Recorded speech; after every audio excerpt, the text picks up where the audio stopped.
Looking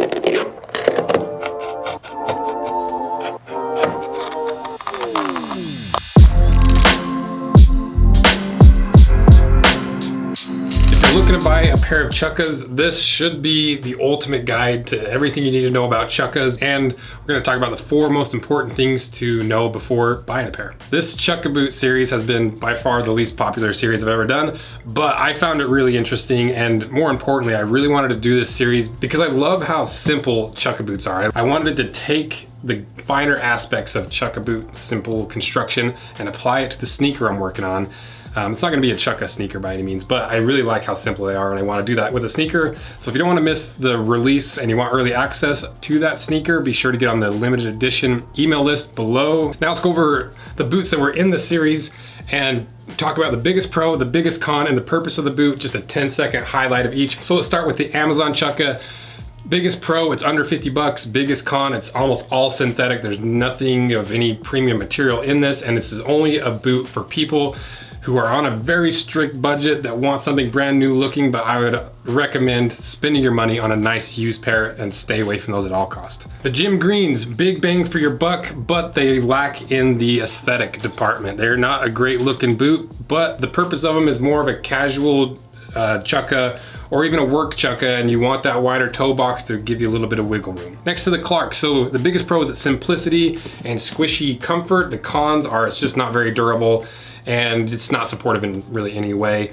And this is a good boot for just a casual wear. It's not quite as casual and work oriented as the Gym Greens. It's not quite as dressy as the Thursdays. It lies somewhere in between, kind of a dress casual to casual wear, but you couldn't pull it off with the suit and tie. Next to the Thursdays, so the Thursdays are the best looking in my opinion. They're a really versatile boot. The con is there's a surprising amount of man-made and synthetic materials on the inside.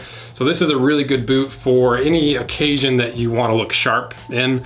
You know, it's not super casual like some of these, but it's also not specifically made for a suit and tie. It's a nice, well-rounded, sharp looking boot. Next to the 5th and final boot of the series, the Grant Stone. So this is the biggest pro is it's the highest quality. The biggest con is it's the highest price.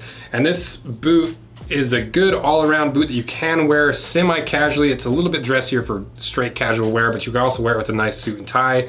And it has the soft squishiness of the Clark's outsole, but all the premium materials that Grant Stone is known for. That should give you the lay of the land for this series and this video. If you want to watch each of these videos, I'll link them below.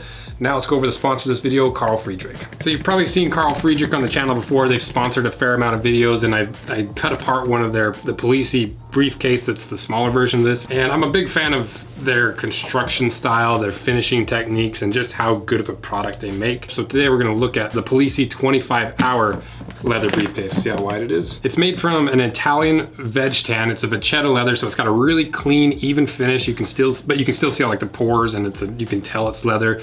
And because it's veg tan, it really ages beautifully, and it has a little bit of that rigidity.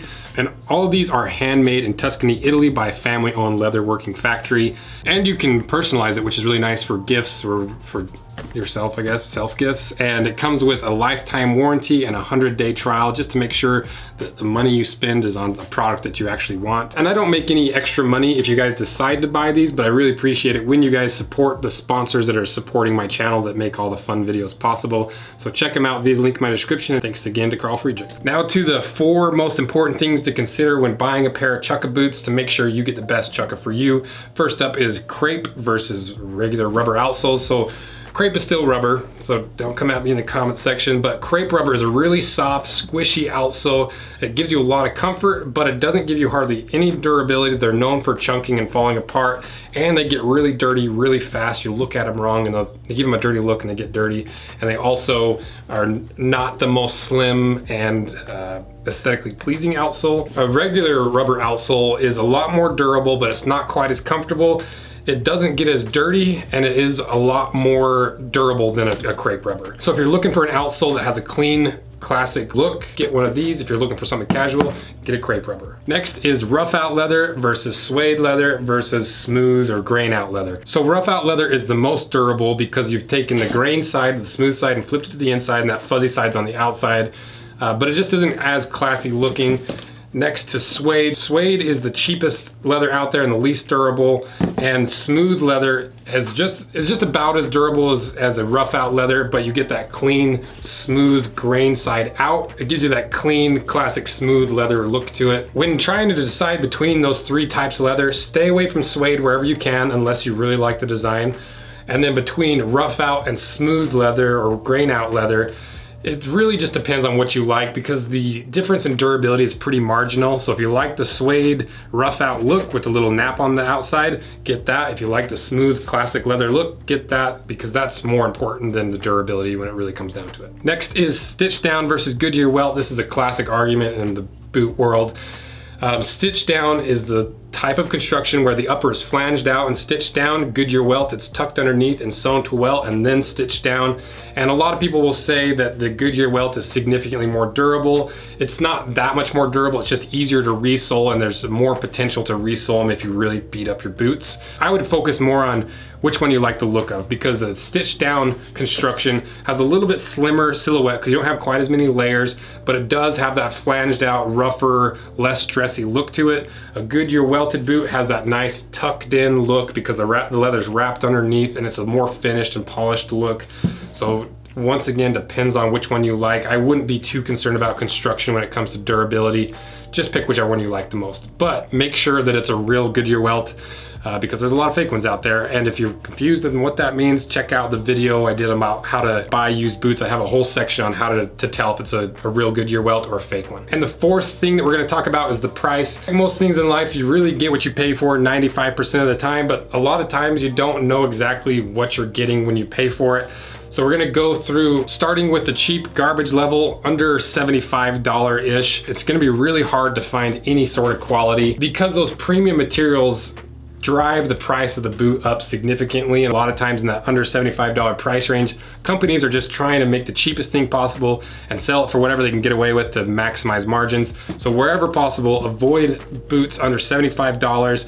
And if you only have 50 bucks to spend, go to a good thrift store and look around for a nice Chukka. You can find a really good pair of Clarks for really cheap, or even like on like Poshmark or eBay and some of these other stores. Next to what I'll call like a budget level, it's around that $100 price range. You're going to get at least one, you should at least get one thing that's high quality, but you're not gonna have quality all the way through the boot. You're not gonna have a great outsole and a great upper and a great construction. You usually get one out of those three. And Jim Green's a little bit of the exception because this is a really good value for the price. This might be the best value out of all of these, but a lot of times for those $100 price range, they're not gonna be a boot that you wanna wear every single day. It's gonna be something you wear on the weekends or once or twice a month or so, and it should last a decently long time. But for $50 more, you get to that entry-level boot area where you're about $150 to $200, where you start to see some of the more premium materials, but not all the way through the boot. You're still gonna see some synthetic materials through the construction, but the majority of the boot is gonna be made out of higher quality materials, and you're just gonna wanna double check that they are quality materials. You wanna make sure that it's real leather in the sole and the heel, and that the leather upper is at least a decent quality leather. And as for through the sole construction, you're not gonna see a ton of leather. That's where a lot of these brands are gonna sacrifice, is where you can't see it. So keep that in mind. And these are a really good boot for someone that's has a little bit more money to spend on something they're gonna wear fairly regularly and really beat up and get some durability and longevity out of the boots. And finally, to the $250 and up price range, we'll call it the quality price range, because all the way through a boot that's $250 and up, you should see quality materials all the way through the boot. You should see very little, if any, synthetic materials through the construction of the boot. If you're doing your research and you see that there's a fiberboard insole and a lot of synthetic materials in the description, stay away from it, find a different brand. Consider one of these $150 price range boots, because for this quality price range, this is where you start to see the real quality in boots, that you get that real longevity that you could wear every day for several years and go through several resoles. So overall, for price, the more money you have to spend, the better. But keep in mind that some of these brands out there, they overcharge for what they are. So do the research, make sure that they have all the attributes and qualities that you want, because you don't want to spend a lot of money and end up with Amazon quality. So that wraps up the Chukka boot series. Thank you guys so much for everything you do. And if you thought that the World War II boot upset a lot of people, wait till you see the World War II boot series we got coming up. We're gonna massacre a lot of boots that a lot of people are gonna be upset about, but with good reason, and we'll explore that more when that series starts. So thank you guys for everything you do. Thanks again to Friedrik for sponsoring this video, and see you in the next video. See ya.